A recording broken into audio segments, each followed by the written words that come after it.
गुरवे गौरचन्द्राय राधिकाय तदाल्यै कृष्णाय कृष्णभक्ताय तद्भक्ताय नमो नमः। ओम नमो भगवते वासुदेवाय। ओम नमो भगवते वासुदेवाय। ओम नमो भगवते वासुदेवाय। ओम नमो भगवते वासुदेवाय। ओम नमो भगवते वासुदेवाय। ओम नमो भगवते वासुदेवाय। नारायणं नमस्कृत्यं नारायणं नमस्कृत्यं नरं चैव नरोत्तमं नरं चैव नरोत्तमं देवीं सरस्वतीं व्यासं देवीं सरस्वतीं व्यासं ततो जयमुदीरये। ततो जयमुदीरये। नष्टप्रायेषु भद्रेषु नष्टप्रायेषु भद्रेषु नित्यं भागवत सेवया नित्यं भागवत सेवया भगवती उत्तम श्लोके भगवते उत्तम श्लोके भक्तिर्भवति नैष्टिकी भक्तिर्भवति नैष्टिकी। कृष्णाय वासुदेवाय कृष्णाय वासुदेवाय देवकी नंदनाय च देवकी नंदनाय च नंदगोपकुमाराय नंदगोपकुमाराय गोविंदाय नमो नमः। गोविंदाय नमो नमः। जय श्री कृष्ण चैतन्य जय श्री कृष्ण चैतन्य प्रभु नित्यानंद प्रभु नित्यानंद श्री अद्वैत गदाधर श्री अद्वैत गदाधर शिवासादि गौर भक्त वृंदा श्रीवासादि गौर भक्तवृंद। हरे कृष्णा कृष्णा कृष्णा कृष्णा हरे हरे कृष्णा कृष्णा हरे हरे हरे राम हरे राम राम राम हरे हरे राम राम हरे हरे हरे कृष्णा। हरे कृष्णा। सो कमल जी के निवास स्थान पे आज प्रातः सीकर में श्रीमद् भागवत के सत्संग के लिए आप सब भाग्यशाली पधारे हैं। आपका हार्दिक स्वागत करते हैं और इस परिवार का धन्यवाद करते हैं कि अपने निवास स्थान पे हरि कथा और हरि कीर्तन का आयोजन किया है। हरे कृष्णा, सबको आवाज आ रहा है?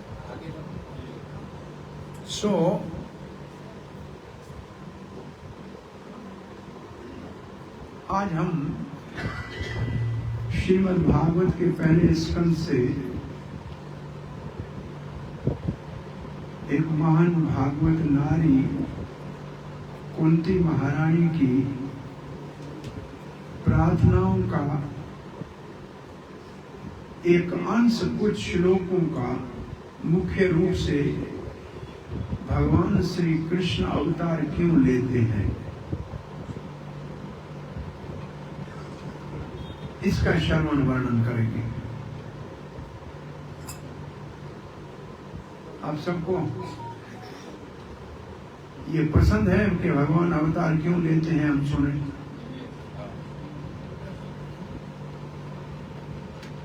कुंती महारानी भगवान श्री कृष्ण की वात्सल्य प्रेम की भक्त है। कृष्ण को अपना भतीजा मानती है, मतलब बेटे के समान मानती है, तो वात्सल्य प्रेम की भक्त है। फिर भी यशोदा भी भगवान श्री कृष्ण की वात्सल्य प्रेम की भक्त है, लेकिन यशोदा कृष्ण को भगवान नहीं मानती, उसको अपना केवल पुत्र मानती। परंतु कुंती महारानी भगवान भी मानती है, अपना भतीजा भी मानती है और भगवान की मानती है। तो इसका मतलब जो भगवान से रिश्ते होते हैं वो दो प्रकार के होते हैं। पंखे को थोड़ा कम कर दो। भगवान के जो साथ हमारे रिश्ते हैं दो प्रकार के हैं।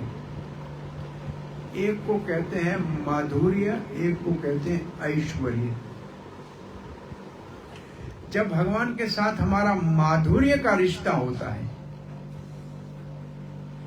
तो भगवान को हम सिर्फ अपना मानते हैं, भगवान है ये नहीं मानते हैं। जो हमारा संबंध है वही मानते हैं। बेटा है तो बेटा है, मित्र है तो मित्र है, होगा भगवान किसी के लिए, लेकिन हमारे लिए भगवान नहीं। इसको कहते हैं माधुर्य का संबंध। वृंदावन के कृष्ण के भक्तों का संबंध है माधुर्य का। द्वारका आदि में भगवान के माता पिता भी हैं, तो वो थोड़ा सा ऐश्वर्य उसमें मिला हुआ है। ऐश्वर्य का मतलब भगवान की भगवानता को जानते हैं। जैसे देवकी और वसुदेव के सामने चतुर्भुज रूप में प्रकट हुए तो उन्होंने देखा ये तो भगवान है, तो उसमें पुत्र का भाव आने में थोड़ी देर लगती है। तो कुंती महारानी भी ऐसे भाव वाली है जो भगवान से वात्सल्य प्रेम तो करती है, लेकिन उसमें थोड़ा ऐश्वर्य है। भगवान बहुत प्रसन्न होते हैं माधुर्य प्रेम से। ऐश्वर्य प्रेम भी अच्छा है, लेकिन माधुर्य प्रेम जो है वो ब्रजवासियों का है सिर्फ। सो भगवान श्री कृष्ण भागवत में पहले स्कंद में भगवान का दर्शन होता है भक्त वत्सल के रूप में। पांडवों के साथ भगवान जो पहले स्कंद में प्रेम का जो रसास्वादन करते हैं, प्रेम का आदान प्रदान करते हैं, वो पहले स्कंद में बस। उसके बाद भगवान श्री कृष्ण भागवत में 10वें स्कंद तक नजर नहीं आते। फिर 10वें स्कंद में भगवान श्री कृष्ण का दर्शन होता है। 2, 3, 4, 5, 6, 7, 8, 9 में नहीं है। तब भगवान के अन्य अवतारों के कार्यों का वर्णन है। लेकिन पहले स्कंद में भगवान श्री कृष्ण अपने, इसलिए कहते हैं कि भगवान को जानना है तो पांडवों के पास चले जाओ। भगवान पांडवों के साथ कैसे प्रेम करते हैं तो आपको लगेगा कि भगवान क्या होता है। सो ये प्रसंग कब का है? महाभारत का। के अंतर्गत कुरुक्षेत्र का युद्ध समाप्त हो गया। युधिष्ठिर महाराज सम्राट हो गए। भगवान ने धर्मराज को स्थापित कर दिया। भगवान को द्वारका से आए 2 महीने से अधिक, 3 महीने से अधिक हो गए। कार्तिक से पहले आए थे और महाभारत युद्ध हो गया। और अब भीष्म पितामह का प्रायण तो जब उत्तरायण शुरू होती है तब होता है, मतलब जनवरी में होगा 14 के बाद। तो कितने 3-4 महीने रह गए। तो भगवान ने विचार किया कि अब मैं वापस द्वारका जाऊं। और भगवान द्वारका के लिए जैसे रवाने हुए उसी समय अश्वत्थामा ने 5 ब्रह्मास्त्र 5 पांडवों को नाश करने के लिए और 1 ब्रह्मास्त्र पांडवों के अंश भक्ति के अंकुर उत्तरा के उदर में भावी परीक्षित को भस्म करने के लिए रवाना किया। 6 ब्रह्मास्त्र। पांडवों को तो पता भी नहीं लगा, लेकिन उत्तरा विधवा थी। भगवान की विदाई के समय बहुत दुखी होकर आतुर भाव में भगवान को प्रार्थना कर रही है। उत्तरा की प्रार्थना बड़ी अद्भुत है, किसी और के शरण में नहीं गई, सीधी कृष्ण को कहती है, कृष्ण कृष्ण महान योगिन पाई माम, मेरी रक्षा करो, मेरी रक्षा करो। बहुत बड़ा अग्नि का कोई भस्म करने वाला अस्त्र मेरे उदर में आपके भक्ति के वंश के अंतिम अंश को विनाश करने के लिए आ रहा है। मुझे मरने में कोई आपत्ति नहीं है, मैं तो अपने पति के साथ सती हो गई होती, लेकिन आपके भक्ति के वंश के विचार से मैं जीवित हूं, आप इसकी रक्षा कीजिए। तो भगवान बहुत अधीर हो गए। रथ के ऊपर बैठे थे, दूसरी तरफ देखा पांडवों को पता ही नहीं है, लेकिन 5 ब्रह्मास्त्र पांडवों के विनाश के लिए भी आ रहे हैं। भगवान ने कहा, मैंने तो भगवत गीता में अर्जुन को कहा है, न मे भक्त प्रणश्यति, मेरे भक्त का कभी नाश नहीं होता है। अब ब्रह्मास्त्र अगर मेरे भक्तों का नाश करेगा तो मेरा वचन तो सत्य नहीं होगा। तो बिना पांडवों के प्रार्थना किए भगवान ने अपने सुदर्शन चक्र के द्वारा ब्रह्मास्त्र को 5 ब्रह्मास्त्र को निरस्त कर दिया, रोक दिया, खत्म कर दिया और पांडवों का रक्षा हो गई। महाभारत युद्ध में भगवान श्री कृष्ण ने वचन दिया था कि मैं अस्त्र शस्त्र नहीं उठाऊंगा, लेकिन यहां साक्षात सुदर्शन चक्र उठाया है पांडवों की रक्षा के लिए, अपने वचन को तोड़ा है। और वहां श्रील प्रभुपाद जी लिखते हैं, भगवान को कोई कहे कि बहुत बड़ा नीतिवान है, चरित्रवान है, मॉरल है, इसकी कोई भगवान को परवाह नहीं है। भगवान भक्त वत्सल कहलाने में खुश रहते हैं कि भक्तों की रक्षा के लिए अपने वचन तोड़ने में भी भगवान को कोई संकोच नहीं है। और दूसरी ओर उत्तरा के उदर में प्रवेश किया, परमात्मा के रूप में हृदय में बैठे, वहां से उतर के नीचे चले गए और गदा को बहुत तीव्र गति से चला के और अश्वत्थामा के ब्रह्मास्त्र से परीक्षित की रक्षा की। अब भगवान जब आगे बढ़ने द्वारका के लिए चलने लगे, उस वक्त युधिष्ठिर महाराज ने आकर कहा, भैया अब कुछ दिन और रुक जाओ। तब कुंती महारानी आगे आई और प्रार्थना किया और भगवान रुक गए, जाने का प्रोग्राम अपना कैंसिल कर दिया और कुछ समय और रुके और उसके बाद भीष्म पितामह के पास गए और फिर दोबारा विदाई होगी।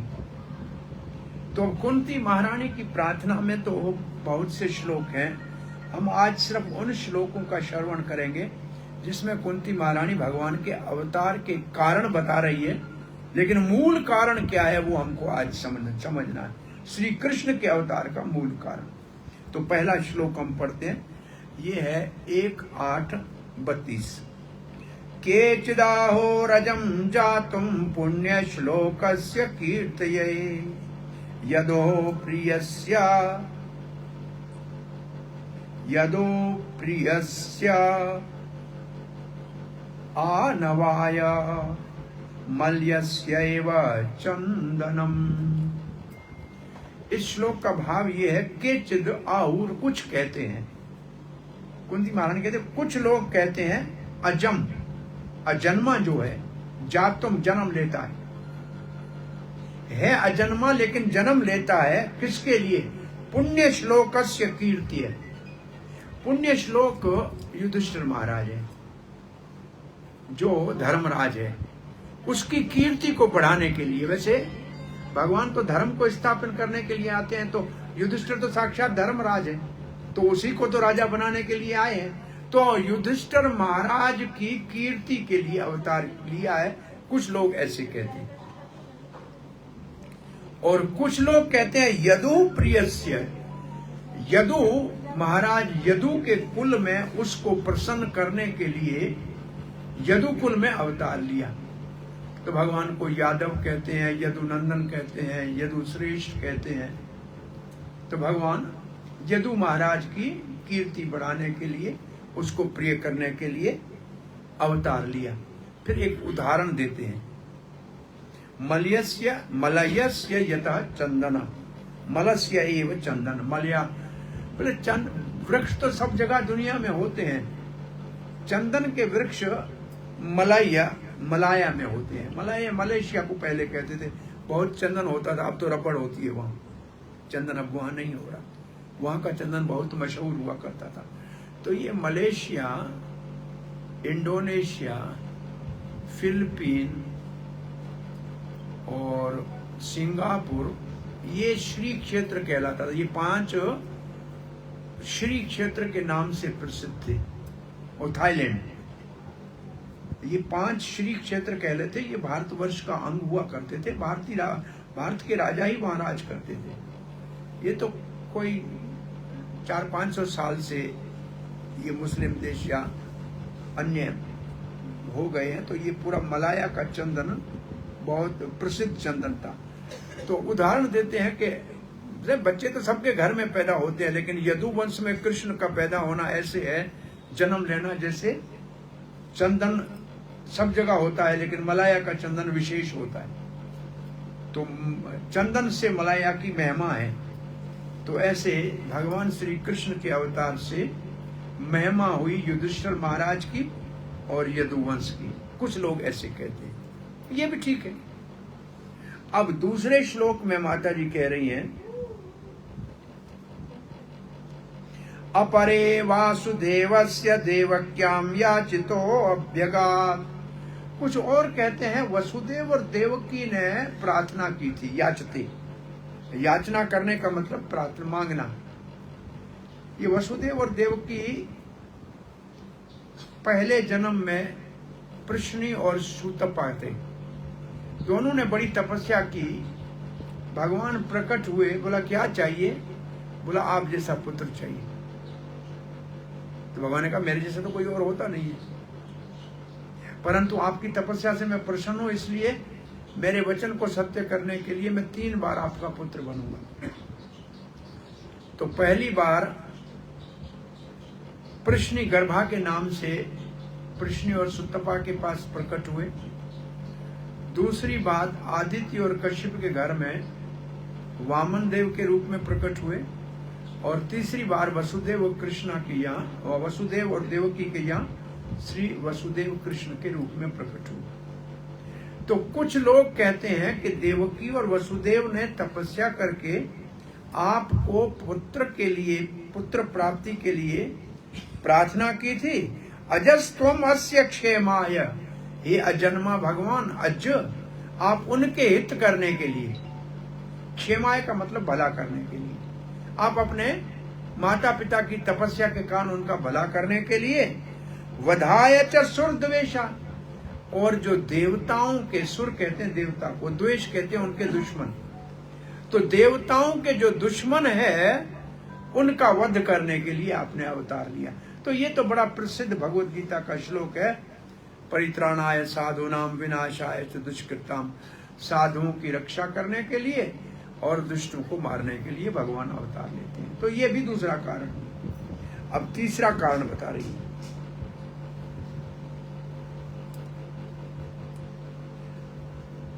भारावतारणाया अन्य, अन्य कुछ और कहते हैं, कुछ और क्या कहते हैं? भार अवतार, धरती का भार उतारने के लिए। धरती के ऊपर असुर राजाओं का बहुत बड़ा भारी भार हो गया था, उसको उतारने के लिए। भुवो नाव इव उददौ, जैसे नाव के ऊपर बहुत ज्यादा भार हो जाए और समुद्र में डूबने लगे, तो ये धरती पृथ्वी नाव की तरह असुरों के भार से डगमगा रही थी। तो उसके उद्धार के लिए, भार उतारने के लिए, सीदंतया भूरि भारेण, भूरि भारेण मतलब धरती का भार उतारने के लिए, क्योंकि धरती बहुत सीदन थी, बड़ी दुखी थी, प्रार्थना करने आई थी। जातो ही आत्म भुआ अर्थित, आपने जन्म लिया। आत्म भुआ अर्थ, आत्म भू कहते हैं ब्रह्मा जी को। आत्म भू का मतलब जो बिना माता के उत्पन्न हुआ हो, उसको क्या, ब्रह्मा का नाम है आत्मभू। तो इसके ऊपर प्रभुपाद जी ने कथा पूरी लिखी है तात्पर्य में कि ब्रह्मा जी की उत्पत्ति होती है क्षीरोदक्षाय गर्भोदक्षाय विष्णु की नाभि से। विष्णु की नाभि से कमल के डंडे के ऊपर ब्रह्मा जी की उत्पत्ति होती है। एक बार प्रभुपाद जी से एक प्रश्न कुछ उनके शिष्य ने पूछा था कि क्या भगवान के धाम में भी स्त्री पुरुषों का जैसे संबंध होता है ऐसे होता है क्या? तो भगवान ने, प्रभुपाद ने जो उत्तर दिया था वो इस श्लोक में लिखा है।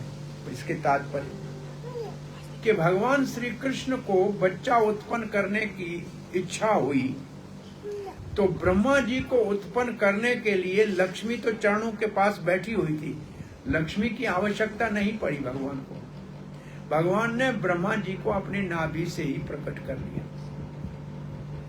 तो प्रभुपाद ने उत्तर ये दिया कि भौतिक जगत में तो स्त्री पुरुष के संबंध और भोग है, लेकिन आध्यात्मिक जगत में ऐसा भोग नहीं है, क्योंकि भगवान अपने आप में तृप्त है और सारे जीव भगवान की सेवा में तृप्त है।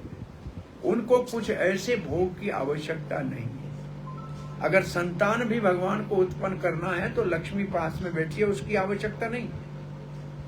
और फिर प्रभुपाद जी ने ब्रह्म संहिता का ये श्लोक लिखा है कि अंगानी यस्य सकल इंद्रिय, भगवान की हर इंद्री दूसरी इंद्री का काम करती है। हम भगवान को भोग लगाते हैं, हम देखते हैं प्रसाद तो ऐसे का ऐसे पड़ा है, तो भगवान कैसे खाते हैं? बोले दृष्टि से खाते हैं। भगवान आंख से खा लेते हैं। भगवान की आंख खाने का काम कर सकती है। भगवान का कोई भी अंग कोई भी काम कर सकता है। तो भगवान कुछ भी कभी भी कहीं भी करना चाहें तो वो अपने संकल्प से कर सकते हैं।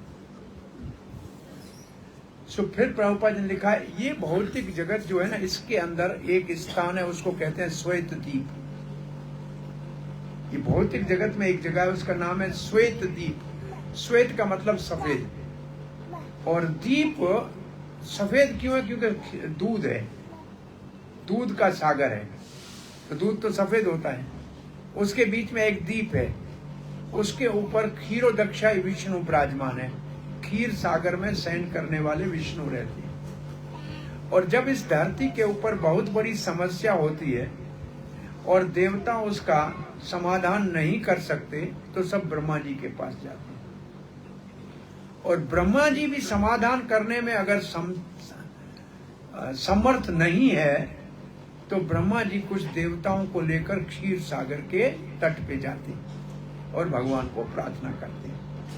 ऐसे हम दसम स्कंद के शुभारंभ में सुनते हैं कि पृथ्वी के भार को पृथ्वी ब्रह्मा जी को जाके बताया। ब्रह्मा जी पृथ्वी को साथ लेकर क्षीर सागर के तट पे शंकर आदि को ले जाकर प्रार्थना की।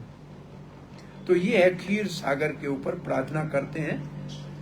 और फिर ब्रह्मा जी की प्रार्थना, ब्रह्मा जी का नाम है आत्मभू, उसकी प्रार्थना के कारण आपने अवतार लिया।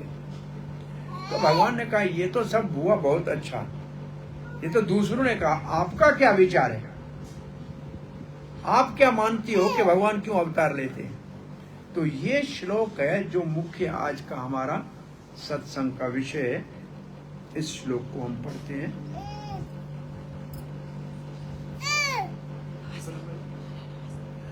भावे अस्मिन् क्लिश्यमाणानाम्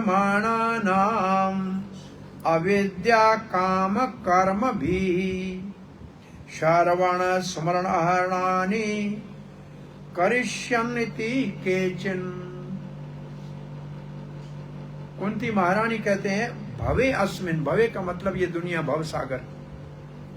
भव असल में शंकर जी का नाम है, भव, और भवानी दुर्गा का नाम है। ये दोनों इस भौतिक जगत का संचालन करते हैं। तो इस भगत जगत का नाम है भव। तो भवे मतलब इस जगत में, भव सागर में, अस्मिन इस भव सागर में, कलिश्यमाणा नाम। कलिश्यमाणा नाम का मतलब जब लोग दुखी थे, क्लेश भोग रहे थे। क्लेश क्यों भोग रहे थे?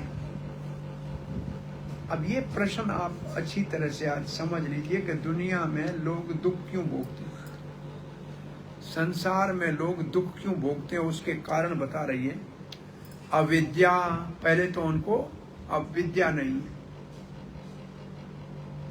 अविद्या को अज्ञान कहते हैं, इग्नोरेंस कहते हैं। तो आप कहते इतने सारे कॉलेज यूनिवर्सिटी है, लोग पढ़े हैं, तो अविद्या कहाँ है? ये जड़ विद्या है। भगवत गीता ब्रह्म विद्या है। जड़ विद्या तो लोगों के पास है, जड़ विद्या तो शरीर को चलाने के लिए है, लेकिन ब्रह्म विद्या आत्मा की संतुष्टि के लिए, उसको वो किसी को पता नहीं। तो मुख्य सारे कलेशों का कारण अविद्या है। कलेश, दुनिया में जिसको कलेश का मतलब दुख, दुख क्यों होता है? अविद्या। अविद्या उसका जड़ है। अविद्या से क्या होता है? भौतिक कामनाएं उत्पन्न होती हैं। भौतिक कामनाएं पूरी करते हैं तो पाप होता है, और पाप का फल दुख है। तो अविद्या जड़ है, उससे इच्छाएं उत्पन्न होती हैं, और इच्छाएं पूरी करते करते पाप होते हैं, और पाप का फल दुख है। तो पहला है अविद्या, दूसरा है काम, काम का मतलब इच्छा, और तीसरा है कर्म भी। कर्म भी का मतलब वो कामना पूरी करने के लिए काम करेंगे। और ये एक भगवत गीता का बहुत प्रसिद्ध श्लोक है कि सारे कामों के साथ कुछ न कुछ दोष ऐसे रहता है जैसे आग के साथ धुआं रहता है। जैसे आग में धुआं होता है, आप बिना धुएं के आग नहीं देख सकते, ऐसे बिना दोष के कोई काम नहीं होता। आप घर में पानी भरो, कितने जीव मरते हैं? मरते हैं कि नहीं मरते? आप देखते हैं आपके सामने, वो पानी की टूंटी चलाओ तो कोई जीव मर के अंदर जाता है, आंखों से देखते हैं कि नहीं? ये तो अनाज को शाम को बैठ के ऐसे चावल से एक एक निकाल के, जीव बाहर निकाल के फेंकते हैं कि नहीं? तो मरता है कि नहीं मरता है? तो ये तो रोज हर काम में बहुत से पाप होते हैं, और पाप का फल क्या है? दुख। पाप करेंगे तो ताप आए मिलेगा। तो ये कारण है लोग क्यों संसार में दुख भोग रहे हैं? अविद्या के कारण। और अविद्या का नाश ज्ञान से भी नहीं होता है। जड़ नाश किसी साधन से नहीं होता, न तपस्या से होता है, न ज्ञान से होता है, किसी से नहीं होता। वो बीज रह ही जाता है, ऊपर से जल जाएगा। जैसे बांस में आग लग जाए तो बांस ऊपर से जल जाएगा, लेकिन जड़ नीचे जो होगी, वो दोबारा बरसात आई तो पहले से मोटा बांस निकलेगा, क्योंकि जड़ रह जाती है। ये जड़ अविद्या है। ये एकमात्र भक्ति के अतिरिक्त और किसी साधन से अविद्या का नाश होना असंभव है। नहीं तो जामिल ब्राह्मण का पुत्र था, घर में नारायण की पूजा करता था और वेद पढ़ता था, फिर भी अविद्या अंदर जो जड़ में पड़ी थी, एक बुरा दृश्य देखा और उसका पतन हो गया। तो ये 3 कारण है दुनिया में दुख के। आज ये याद कर लो, दुनिया में दुख के कितने कारण हैं? अविद्या, काम, कर्म भी। अब इसका निवारण कैसे होगा? देखो, कोई डॉक्टर आपको बीमारी बता दे कि ये रोग है, लेकिन पूछो कि इलाज बोला है ही नहीं, तो फायदा क्या? बीमारी का बताना और उसका चिकित्सा न बताए तो क्या लाभ होगा? कोई लाभ तो है नहीं। तो यहां बीमारी तो बता दी, दुनिया दुखी क्यों है? इसी भागवत के 7वें अध्याय में दुनिया के दुख का कारण लिखा हुआ है। व्यास देव ने नारद ऋषि की प्रेरणा से बद्रिक आश्रम में सरस्वती के जल का आचमन करके भक्ति योग से समाहित मन को करके हृदय में साक्षात भगवान का दर्शन किया। भगवान के पीछे माया का दर्शन किया, जो भगवान के बिल्कुल पूर्ण बस में थी, और माया के पीछे जीवों का दर्शन किया जो माया से मोहित थे। और फिर लिखा है, क्योंकि सारे जीव माया से मोहित थे, इसलिए अपना अनर्थ कर रहे थे। क्या कर रहे थे? अनर्थ कर रहे थे। तो क्या आप लोग सब अपना अनर्थ करते हैं? रोज जाते हैं काम करने। तो व्यासदेव कहता है सब अनर्थ कर रहे थे। इसका मतलब क्या? कि शरीर के लिए सब काम करते हैं, आत्मा के लिए कोई कुछ नहीं करता है। तो अपना तो अर्थ नहीं है, अपना लाभ तो नहीं देख रहे हैं। अपना तो मैं आत्मा हूं, मेरा लाभ मेरे लिए क्या कर रहा हूं? ये सारा काम जो सुबह से शाम तक करते हैं, ये तो शरीर और परिवार के लिए करते हैं, आत्मा के लिए करते हैं क्या?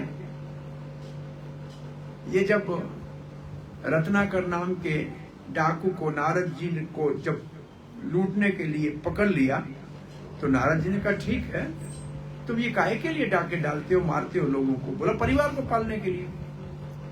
बोला मैं भागता नहीं हूं, तुम मेरे को बांध के जाओ यहाँ, तुम जाके घर वालों से पूछ के आओ कि तुम्हारे लिए मैं चोरी करता हूँ, डाका डालता हूँ, लोगों को मारता हूँ, क्योंकि तुम्हारा पालन करना है। कल कहीं मेरे को राजा ने पकड़ लिया और दंड दिया, जेल में डाला, या यमराज ने पकड़ के नरक में डाला, तो मेरी कमाई तो आप सब खाते हो, आप उसका हिस्सा लोग भरोगे क्या?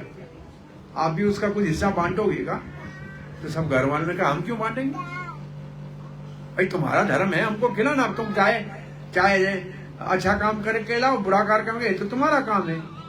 बेचारा वापस आया और कहा कि नारद जी को कहा कोई नहीं हिस्सा लेने वाला है।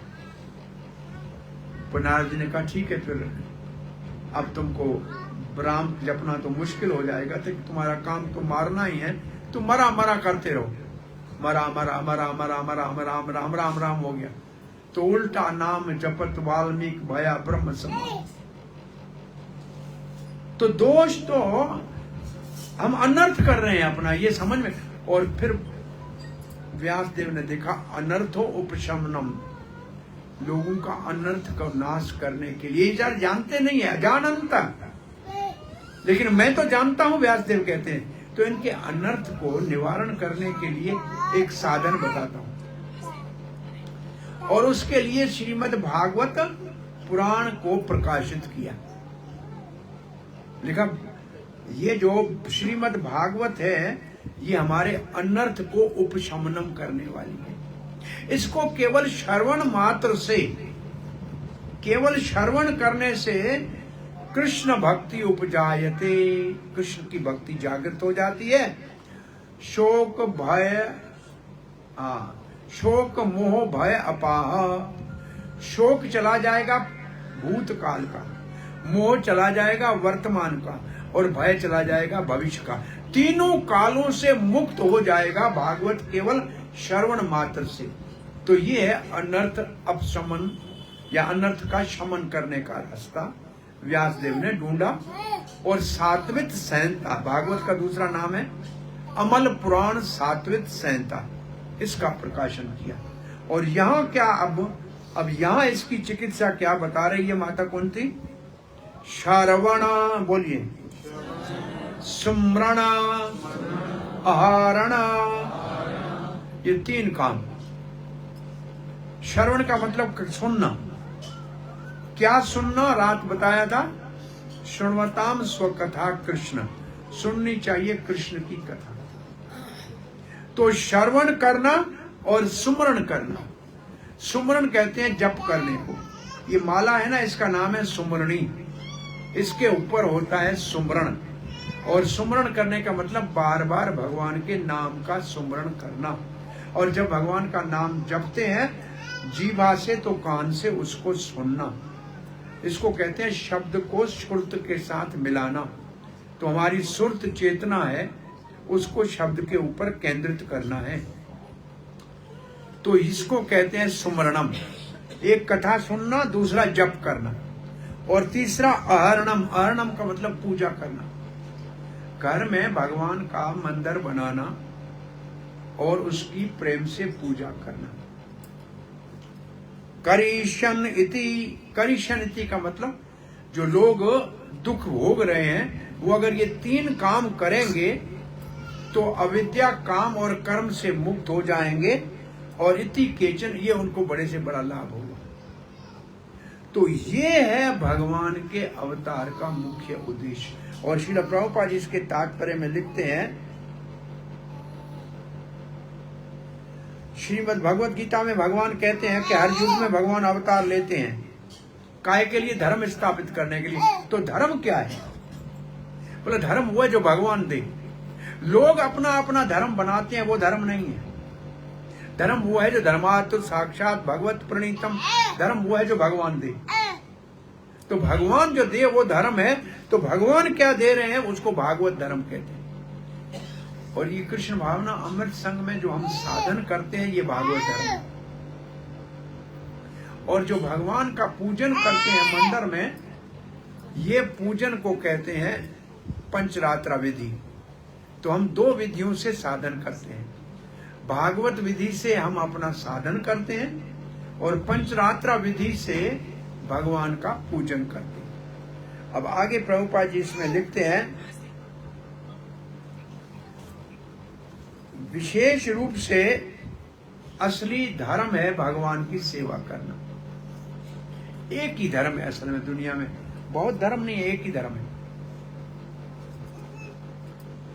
जीव का एक ही धर्म है, जीव मात्र का, इंसान का नहीं, जीव मात्र का सेवा करना। आप देख लो दुनिया में कोई भी जीव देखो दूसरे की सेवा करता है कि नहीं करता है? विचार करके देख लो। गाय अपने बछड़े को दूध पिलाती है, चिड़िया अपने बच्चे के लिए दाना लेके आके देती है, शेरनी भी लोगों के लिए बड़ी भयावह है लेकिन अपने बच्चे को तो प्रेम से पालती है। ये बहुत सुंदर श्लोक लिखा है असल में कि शेरनी बहुत बड़ी घातक होती है लेकिन दूसरों के लिए, अपने बच्चे के लिए नहीं। ऐसे भगवान नरसिंह देव बहुत भयानक है लेकिन अपने भक्तों के लिए नहीं। बहुत सुंदर श्लोक श्रीधर स्वामी ने लिखा है भागवत की आदि टीका में, नरसिंह देव को प्रार्थना की है। सेवा करना धर्म है सबका, सेवा करना सबका धर्म है। अब सेवा आदमी क्यों करेगा? मां बच्चे की सेवा क्यों करती है? अब बताइए, मां बच्चे की सेवा क्यों करती है? अपना है इसलिए, अपना जो होता है उससे उसकी सेवा क्यों करते हैं? पत्नी पति की सेवा क्यों करती है? शिष्य गुरु की सेवा क्यों करता है? भक्त भगवान की सेवा क्यों करता है?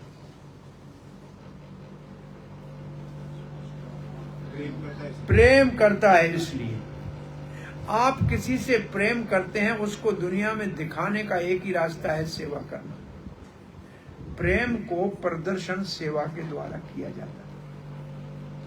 तो सेवा और प्रेम जीव का जन्म सिद्ध धर्म है, चाहे उसका मजहब ईसाई हो या मुसलमान हो या कोई और हो, लेकिन सेवा करना कोई नहीं छोड़ता और प्रेम करना कोई नहीं छोड़ता। और ये है हमारा धर्म, और ये सनातन है। ये सेवा भी सनातन है, क्योंकि हम जीव सनातन है, हमारी सेवा सनातन है, हमारा प्रेम सनातन है, लेकिन हम ये करते हैं दुनिया से, वो सनातन नहीं है, इसलिए हम दुखी हैं। ये अगर भगवान जो सनातन है उसके साथ किया जाए, प्रेम भगवान से किया जाए, सेवा भगवान की जाए, तो सनातन जीव, सनातन सेवा, सनातन प्रेम, सनातन भगवान की करेगा, तो इसको सनातन धर्म कहते हैं। सनातन धर्म की परिभाषा ये है कि सनातन जीव आत्मा सनातन प्रेम और सेवा सनातन भगवान से करे, उसको सनातन धर्म कहते हैं। और यही सिखाने के लिए भगवान अवतार लेते हैं। श्री चैतन्य चरितमृत में लिखा है कि कृष्ण को अवतार लेने की जरूरत नहीं है धर्म की स्थापना करने के लिए, अधर्म को नाश करने के लिए, असुरों को मारने के लिए कृष्ण को आने की जरूरत नहीं है। वो तो किसी को भेज के भी काम कर सकता है, वो तो अपने किसी संत महात्मा के द्वारा भी कर सकता है, कोई अवतार लेके भी कर सकता है। स्वयं कृष्ण को आने की जरूरत नहीं है। बोला स्वयं कृष्ण क्यों आते हैं? बोला केवल दुनिया के अंदर प्रेम का पाठ पढ़ाने के लिए आते हैं। ये प्रेम पुरुषोत्तम भगवान देखते हैं कि दुनिया में हमारे बंधन का कारण क्या है। अब बताइए हमारे बंधन का दुनिया में कारण क्या है? जहां इंसान के बंधन का कारण क्या है? किस में? मोह। किस में?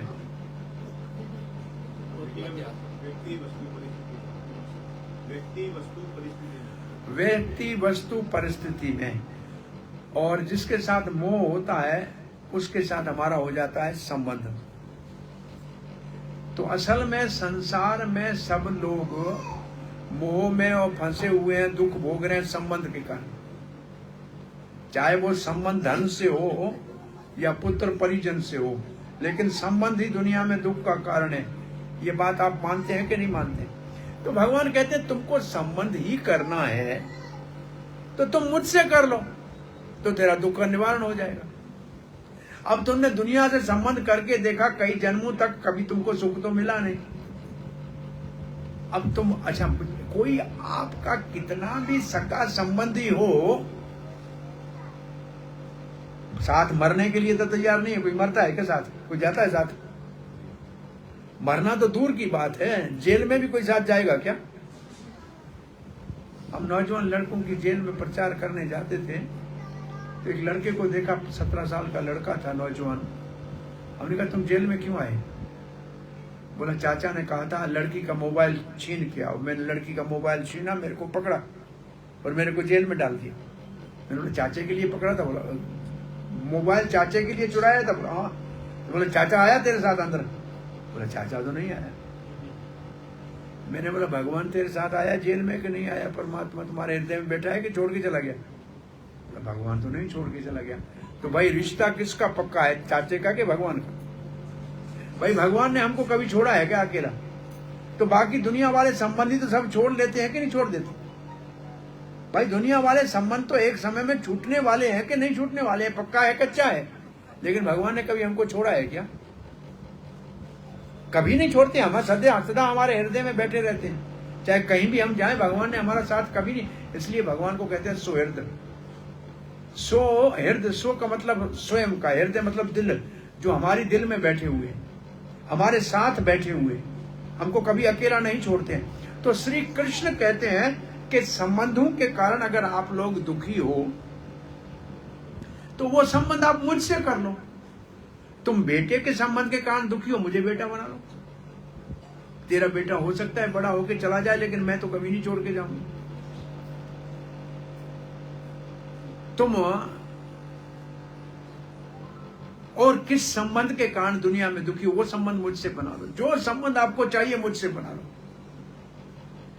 और इसके लिए भगवान जब आते हैं श्री कृष्ण, तो अपने धाम से, अपने से प्रेम करने वाले माता पिता यशोदानंद बाबा को लाते हैं और उनसे प्रेम करके दिखाते हैं कि देखो इनका मैं बेटा हूं, इनको सुख दे रहा हूं।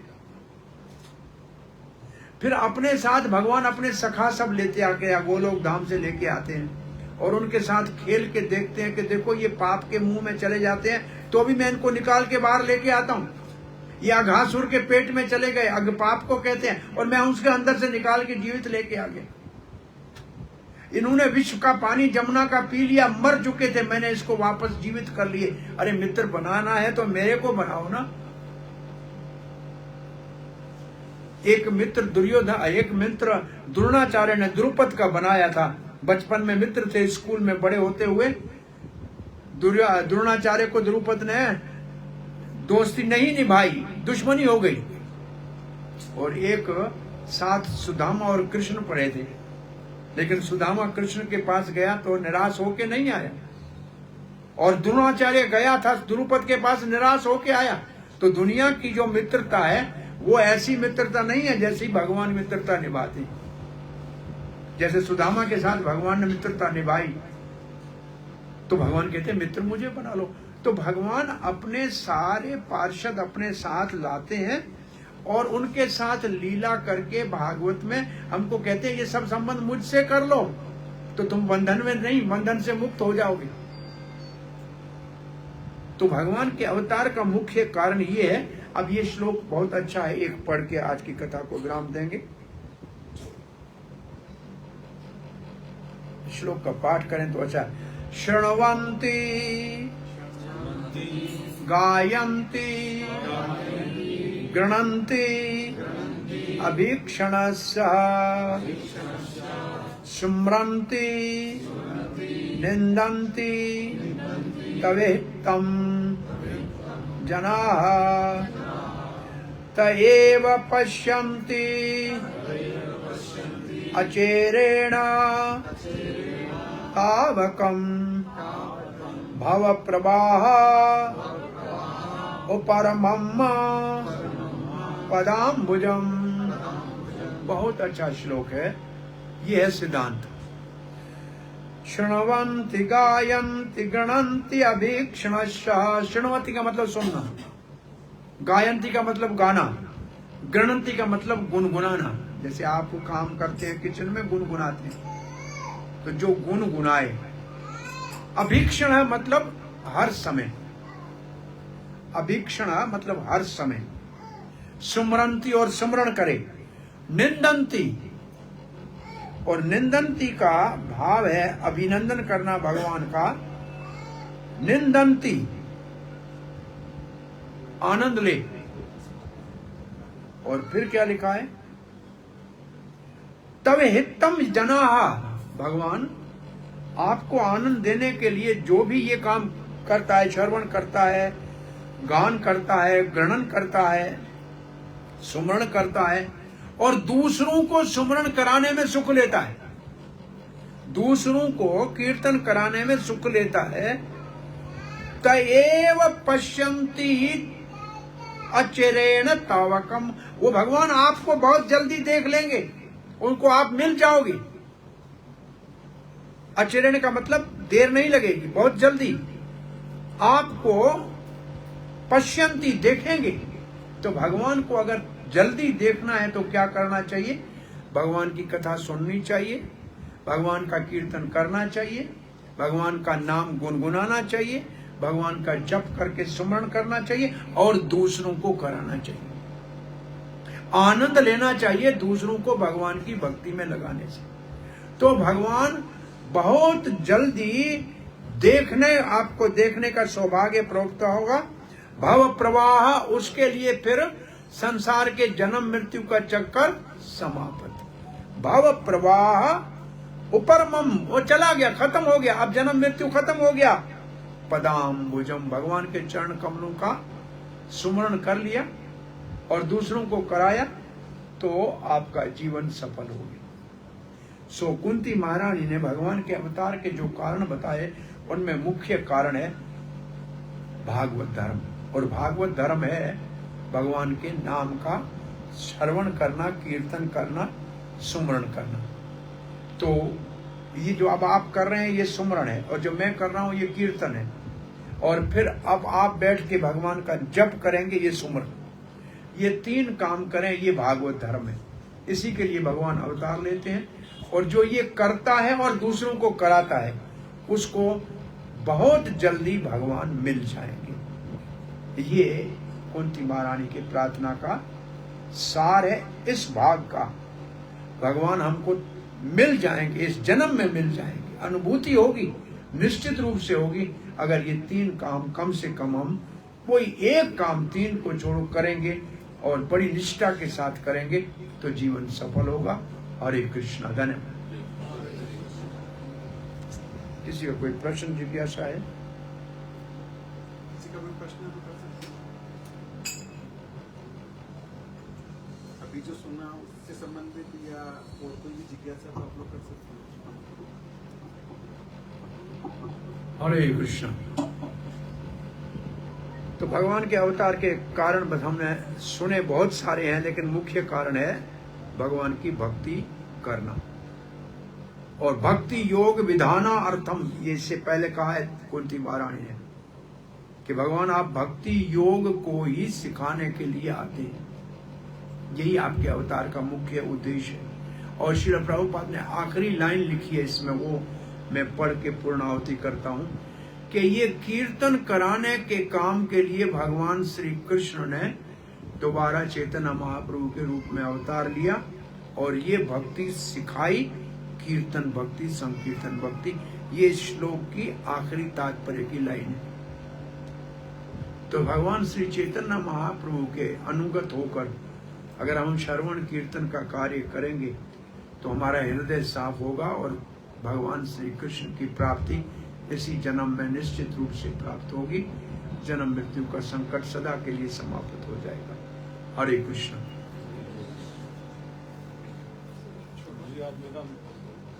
मोह है ना जो कैसे मिक्स होता है? जी मोह है ना ये आदमी। हाँ, मोह जाएगा नहीं, मोह भगवान में करो। देखो कोई चीज खत्म नहीं होगी जो दुनिया में भगवान ने बनाई है।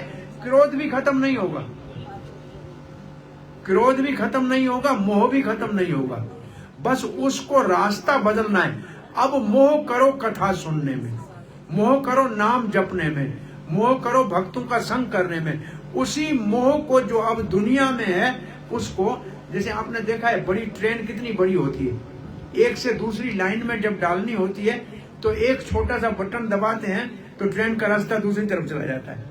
तो हमारा मोह का रास्ता जो अब दुनिया की तरफ जा रहा है, ये भक्ति का एक छोटा बटन दबाएंगे तो आपका मोह बदल के भगवान की तरफ हो जाएगा। मोह तो वही रहेगा लेकिन अब दुनिया में नहीं रहेगा, भगवान में हो जाएगा। अरे कथा कहाँ हो रही है, चलो भागो दौड़ो, मोह उधर हो गया। भगवान के नाम जपने में मोह हो गया। अरे जैसे मोह है धन में, रोज गिनने में, रोज नोट गिनते हैं उसे, अब तो नाम जपने में मोह हो जाएगा। अरे अभी तो 64 माला नहीं हुई, अब तो एकादशी आ गई, आज तो ज्यादा करना चाहिए, कल एकादशी है, तो इसमें मोह हो जाए। और इस गिनती में बड़ा सुख मिले कि ये तो असली धन इकट्ठा कर रहा हूं, तो मोह जाएगा नहीं। मोह का विषय बदलना पड़ेगा। मोह जो अब जहां है उसको हटा के वो मोह कृष्ण में डालना पड़ेगा। मोहा कामाद गोप्यात, गोपियों ने तो भगवान को काम के द्वारा प्राप्त कर लिया। दुनिया में काम तो नरक का रास्ता है, लेकिन गोपियों ने तो कृष्ण को प्राप्त किया। मोहा स्नेहाद, स्नेह और मोह किया भगवान के वृषणी वंशियों ने, उनके अपने रिश्तेदारों ने भगवान से मोह किया, उससे भगवान को प्राप्त कर लिया। तो ये भागवत का श्लोक है कि मोह भगवान में, मोह को मोड़ के भगवान की ओर कर दो। क्रोध को भी हनुमान ने राम जी की सेवा में लगाया और लंका को जला दिया। अर्जुन ने क्रोध नहीं किया होता तो लड़ाई थोड़ी कर सकता, लड़ाई क्रोध को भगवान की सेवा में लगा दिया। तो क्रोध को भी भगवान के द्वेषियों के प्रति क्रोध करो, या अपने ऊपर क्रोध करो कि हम क्यों नहीं टाइम से भगवान का नाम जप रहे हैं, सेवा कर रहे हैं। दूसरों के ऊपर क्रोध मत करो, उसका भी विषय बदल दो। आपका क्या प्रश्न था? सर मेरा एक प्रश्न है कि अपन कहते हैं कि हम सब परमपिता परमेश्वर की औलादे हैं, तो कभी कभी ऐसा घटित हो जाता है कि वो बच्चा दुखी हो जाता है। तो यदि कोई भी पिता ही नहीं चाहता कि अपनी औलाद दुखी हो, तो और दूसरा है कि अपने कहते हैं कि सब ऊपर वाले के हिसाब से ही चलता है, तो कोई अच्छे काम करता है उसके साथ भी गलत क्यों होता है? तो बहुत बड़ा विषय है, पूरा दिन का कथा है इसके ऊपर चलती है। Why bad thing happens to good people, बुरा अच्छे लोगों से क्यों होता है, ये तो पूरे दिन का कथा है। बहरहाल आपका प्रश्न का पहला उत्तर यह है कि हम भगवान की संतान हैं, भगवान हमारे को दुखी देखता है इसलिए तो अवतार लेता है, नहीं तो अपने घर में बैठा मौज करे अवतार क्यों लेता है? इसलिए कि हमारा दुख नहीं। ये तो आज के श्लोक में यही आया कि संसार के लोग दुख ले रहे हैं इसलिए भगवान अवतार लेकर, और दुख का कारण भी बताया, अविद्या के कारण दुख देख रहे हैं, काम और कर्म के कारण दुख ले रहे हैं। भगवान आके उसको कीर्तन सिखाता है ताकि वो दुख से मुक्त हो जाए। कली काले नाम रूपे कृष्ण अवतार, कल युग में भगवान श्री कृष्ण अपने नाम के रूप में अवतार लेकर आए। आप नाम का सहारा ले लो, आपका दुख नाश हो जाएगा। भगवान ने तो इतना आसान काम कर दिया है, कल युग के अंदर तो और आसान काम कर दिया है कि अपना नाम नाम नाम अकारी बहुधा निज सर्व शक्ति, अपने सारे नामों में अपनी पूरी शक्ति भर दी है। अगर हम नाम जपना शुरू करें तो हमारा दुख खत्म हो जाएगा। और भगवान हमेशा अपने साधु संत महात्मा भेजते हैं जो हमारे को दुख से निकालना चाहते हैं। प्रभुपाद ने कहा हमने इस्कॉन की स्थापनाएं लोगों को सुखी करने के लिए की है, कि लोग दुखी है। और दूसरे प्रश्न का आपका उत्तर है कि भगवान की सब भगवान के अधीन है, लेकिन हम जो कर्म करते हैं उनका फल भगवान देता है। ऐसा नहीं है कि भगवान अपनी तरफ से हमको दुख देता है, हमारे अपने कर्मों का फल दुख और सुख है, वो हमको अपने समय के ऊपर आता है। अब एक व्यक्ति इस जन्म में तो बहुत अच्छा काम कर रहा है, लेकिन पूर्व जन्म का कोई पाप उसका जब पक जाता है तो अच्छे काम करने वाले को भी दुख आता है।